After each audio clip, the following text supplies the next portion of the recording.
We continue October with another iconic female character that has been with us since the 1980s, Samus Aran from Nintendo's popular Metroid franchise. The game I'm reviewing is Metroid Prime, a first-person action-adventure game developed by Retro Studios and published for the Nintendo GameCube in 2002. It is the fifth installment in the Metroid franchise and the first game to make the transition into 3D, and man, oh man, did it get a lot of hate when it was first announced. From the decision to be a first-person view game to allowing an unproven Western developer to handle a Japanese title. However, it managed to endure all of that and became a critical and financial success spanning a series all its own. So, without further ado, let's dive into Metroid Prime.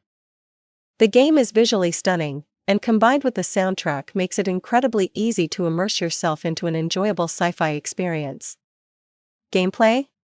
It plays exactly like any other Metroid game would. The only difference is it's first-person and set in 3D environments, but it has everything that makes Metroid, Metroid. The weapons, the power-ups, the enemies, the level designs, save rooms, and maps, they're all there. As far as transitions go, Metroid Prime is the perfect example of what to do right.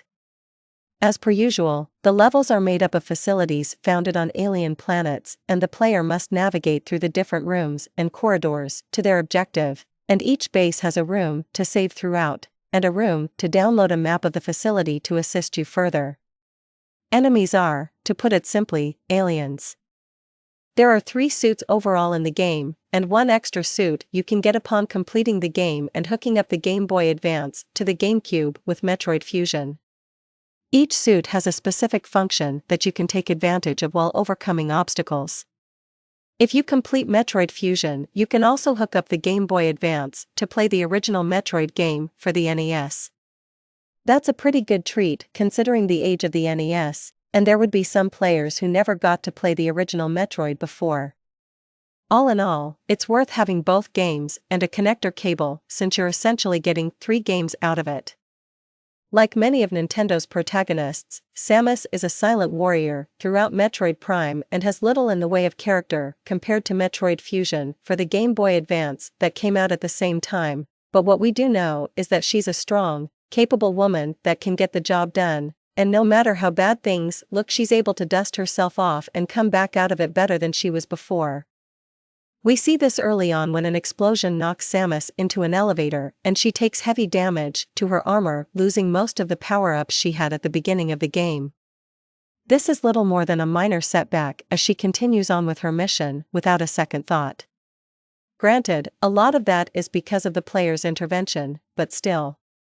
She's all by herself in a power suit with whatever training she received as one of the most revered bounty hunters of all time. If that doesn't speak for her resolve, nothing will.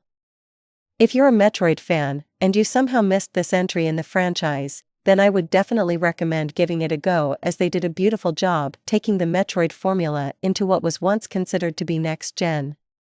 If you're new to the franchise, then I can't think of a better place to get started.